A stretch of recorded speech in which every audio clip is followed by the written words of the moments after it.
आदरणीय दिदीबहिनी तथा दाजुभाइहरू, निर्धारित समयभन्दा 1.5 वर्ष अगावै ताजा जनादेशका निम्ति जनता समक्ष जानुपर्ने अवस्था सिर्जना होला भन्ने अनुमान हामी कसैलाई पनि थिएन। 2074 साल मङ्सिरमा सम्पन्न आम निर्वाचनको जनादेश राजनीतिक स्थायित्वको पक्षमा थियो, तर जनादेश र जनभावना विपरीत राष्ट्रिय राजनीतिलाई अन्त्यहीन एवं अर्थहीन विवादमा अल्झाएर गतिरोध सिर्जना गरिएपछि, संसदलाई अर्थहीन तुल्याइएपछि र जननिर्वाचित सरकारलाई असहयोग, विरोध र घेराबन्दीमा पुर्याइएपछि मेरा सामु सार्वभौम जनता समक्ष जानुको विकल्प रहेन। त्यसैले जनता समक्ष प्रस्तुत हुने निष्कर्ष अनुरूप हिजो 2077 साल पुष 5 गते प्रतिनिधि सभाको विघटन गरेर आगामी 78 साल वैशाखमा नयाँ निर्वाचन गर्ने निर्णय गरिएको बेहोरा म निवेदन गर्न चाहन्छु। सतहमा हेर्दा हिजो विकसित घटनाक्रम अप्रत्याशित र आकस्मिक जस्तो देखिए तापनि यो परिस्थिति लामो समयदेखि राष्ट्रिय राजनीति र मूलतः सत्तारूढ नेपाल कम्युनिस्ट पार्टीका केही नेताहरूका असङ्गत, विकृत र जनअपेक्षा विपरीतका गतिविधिहरूद्वारा सिर्जना भएको हो। 2074 साल असोज 17 गते तत्कालीन नेकपा एमाले र नेकपा माओवादी केन्द्रबीच वाम गठबन्धन बनाएर निर्वाचन लड्ने र निर्वाचन लगत्तै पार्टी एकता गर्ने उद्घोष गरिएको थियो।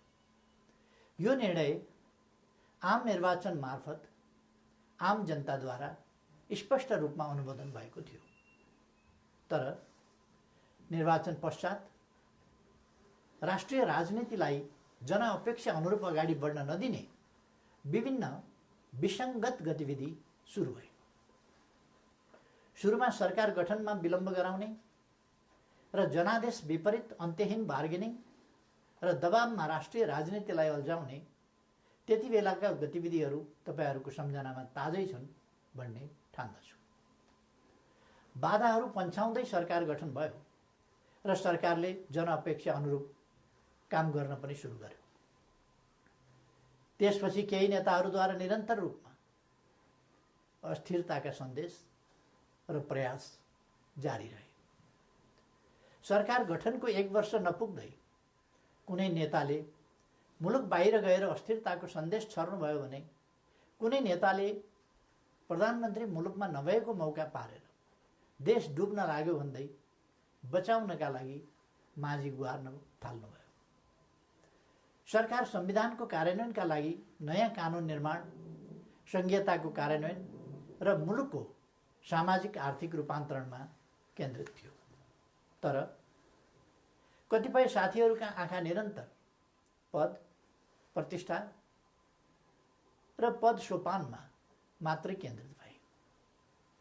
आफ्नो काँधमा आएको ऐतिहासिक अभिभारा पूरा गर्ने गरी नीति निर्माण, राज्य सञ्चालन र जनपरिचालनमा केन्द्रित हुनुपर्ने नेकपालाई केही नेताहरूले आफ्ना असन्तुष्टि, कुण्ठा र आत्मकेन्द्रित सोचहरूको बन्धक बनाउने र निष्प्रभावी तुल्याउने प्रयास गर्नुभयो।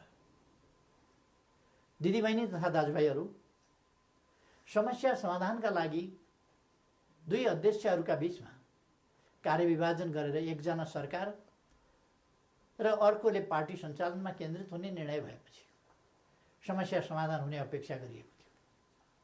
मैले सोही अनुरूप आफूलाई पूर्ण रूपमा सरकारमा केन्द्रित गरेँ। यसबीचमा पार्टी काम कति अगाडि बढ्यो, एकीकरणका बाँकी काम कति पुरा भए, महाधिवेशनको तयारी कति अगाडि बढ्यो र जनतालाई समस्या परेको बेला विशाल पार्टी पङ्क्तिलाई कति परिचालन गरियो। यसमा मैले केही भनिरहनु पर्ला जस्तो लाग्दैन, तथ्यहरू आफै बोल्छन्। तर सरकारलाई भने राम्रोसँग चल्न दिइएन। पार्टी घोषणापत्रको मर्म र समृद्ध नेपाल सुखी नेपालीको अभियानलाई हाँक्न सक्ने गरी योग्यता क्षमताका आधारमा मन्त्री परिषद पुनर्गठन गर्न खोज्यो भने आफ्नो र पराईका कित्ता काट गरेर टुङ्गोमा पुग्न दिइएन। महत्त्वपूर्ण संवैधानिक अङ्गहरूमा रिक्तता सिर्जना हुन थाल्यो, पूर्ति गर्न पाइएन।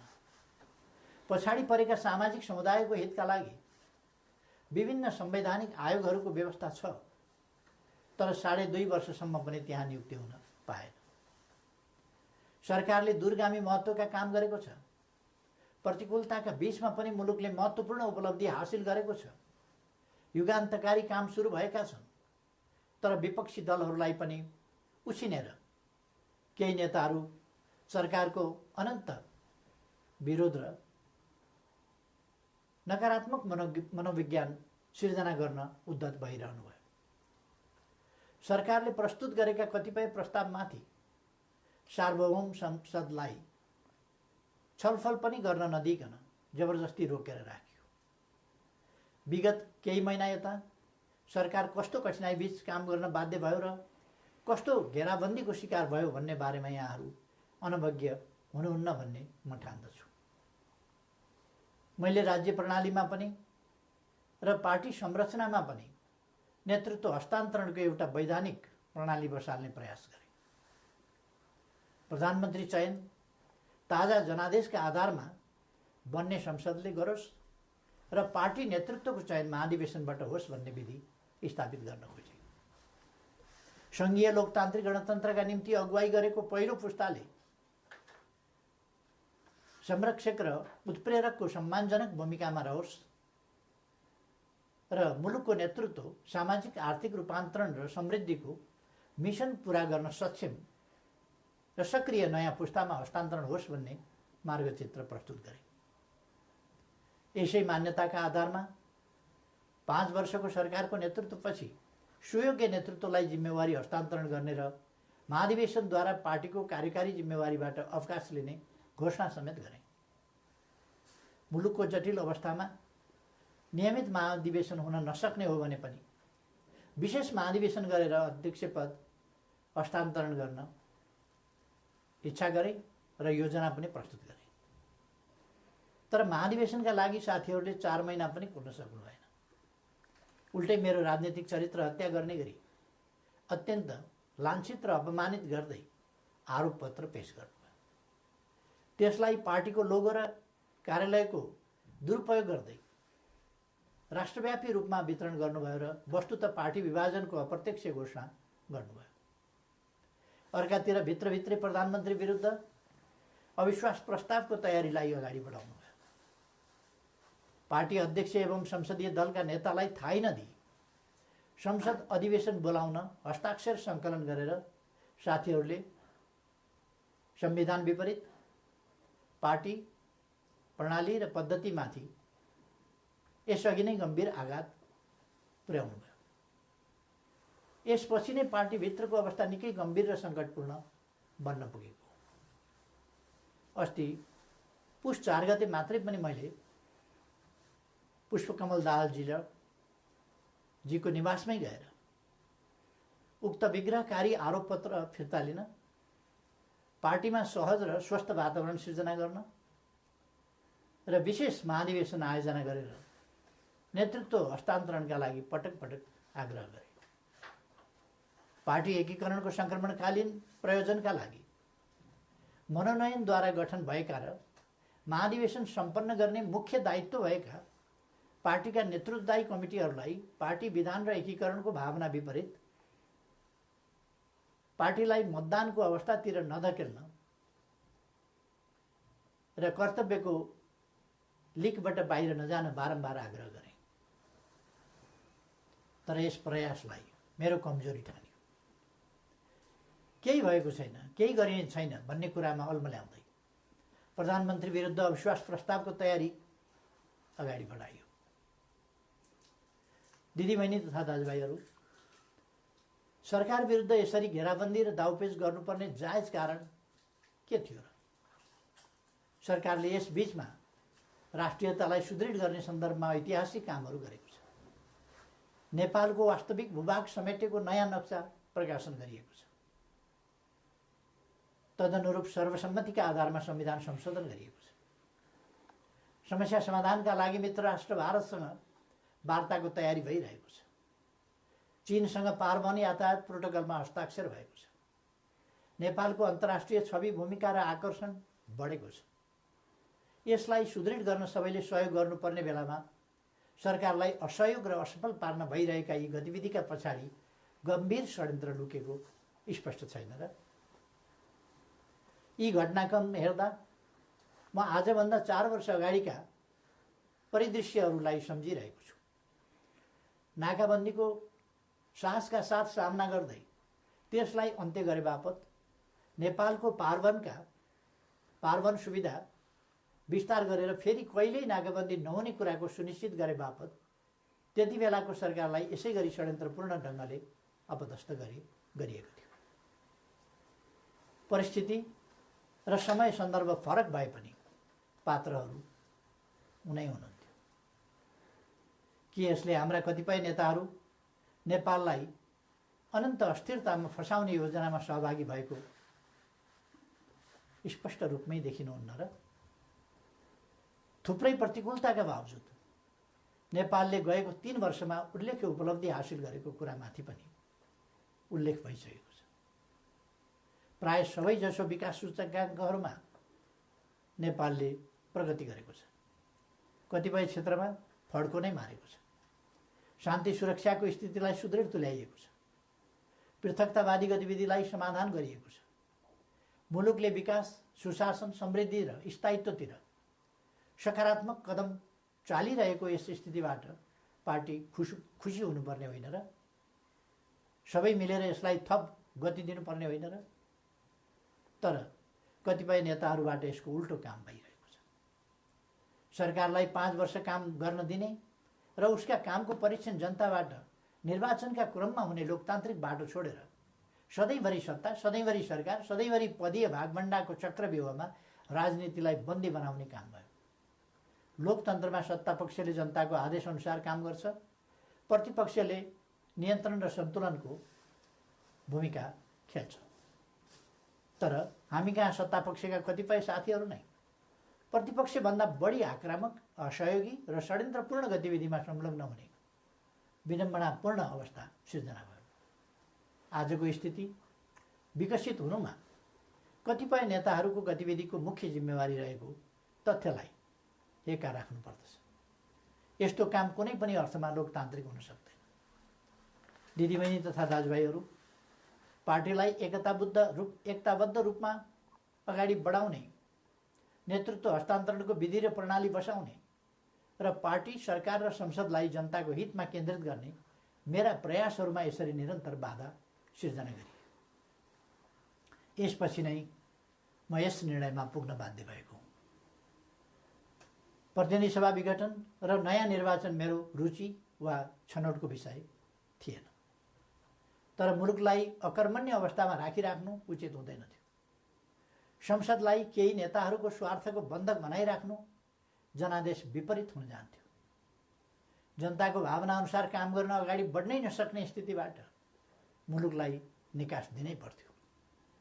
जनअनुमोदित नेकपाको यस सरकारलाई आफ्नै दलका नेताहरूले काम गर्न नदिने र दलभित्रको कचिङ्गलले प्रतिनिधि सभालाई पनि शिकार बनाउने अवस्था अन्त्य गर्नै पर्थ्यो।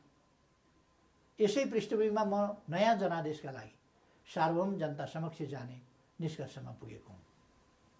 म अझै पनि विगतका सबै तिता पीडाहरूलाई बिर्सेर एकताबद्ध भई निर्वाचनमा सहभागी हुन कमरेडहरूलाई आग्रह गर्न चाहन्छु। निर्वाचनको घोषणाले पार्टी एकतालाई बलियो बनाउने अपेक्षा गरेको छु। पार्टी पहिलो शक्ति बन्नुमा, पार्टी एकता हुनुमा र पार्टीले विशाल जनसमर्थन प्राप्त गर्नुमा केपी ओलीको कुनै योगदान छैन, हामी पो निर्णायक हौँ भन्ने कमरेडहरूलाई पनि लोकप्रियता र क्षमताको मापन गर्न यसले अवसर दिनेछ। प्रधानमन्त्री बन्न व्यग्र प्रतीक्षामा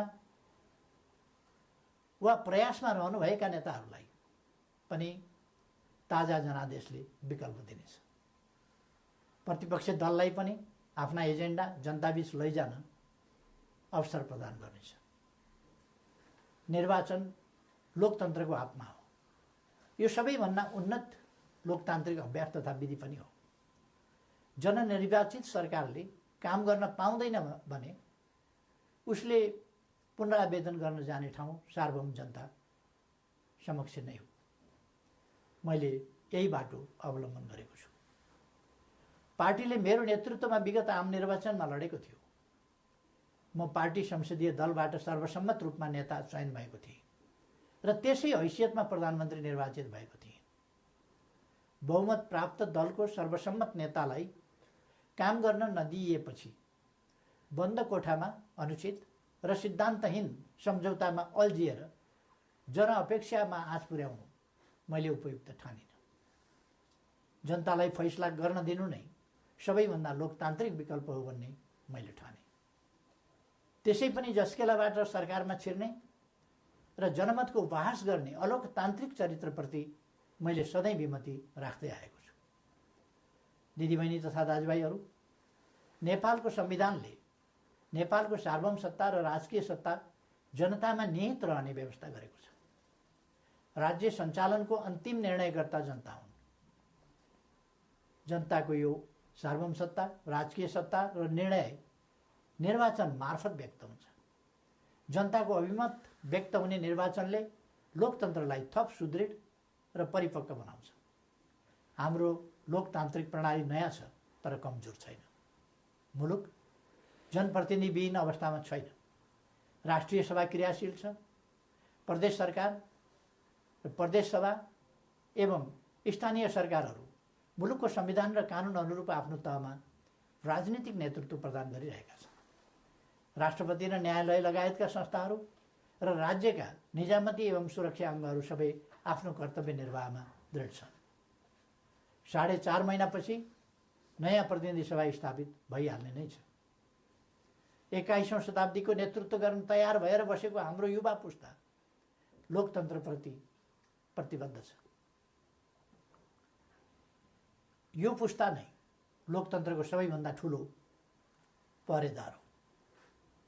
यस परिस्थितिमा म सम्पूर्ण युवाहरूलाई लोकतन्त्रको रक्षाका लागि एकजुट भएर दृढतापूर्वक अगाडि बढ्न आह्वान पनि गर्न चाहन्छु। त्यसैले निर्वाचनमा जाँदा संविधान अप्ठ्यारोमा पर्छ, लोकतान्त्रिक गणतन्त्र सङ्कटमा पर्छ र मुलुक अस्थिरतातर्फ धकेलिन्छ भनेर चलाउन खोजिएका प्रचार या फिजाउन खोजिएका आशंका र भ्रमहरू निराधार छन्। राजनीतिक स्थिरताको प्रत्याभूति गर्ने निर्णायक तत्त्व जनताको अभिमत हो। तसर्थ कुनै पनि कुरामा नअल्मलिकन आम निर्वाचनको तयारीमा केन्द्रित हुन म सबैमा हार्दिक आह्वान गर्दछु। धन्यवाद।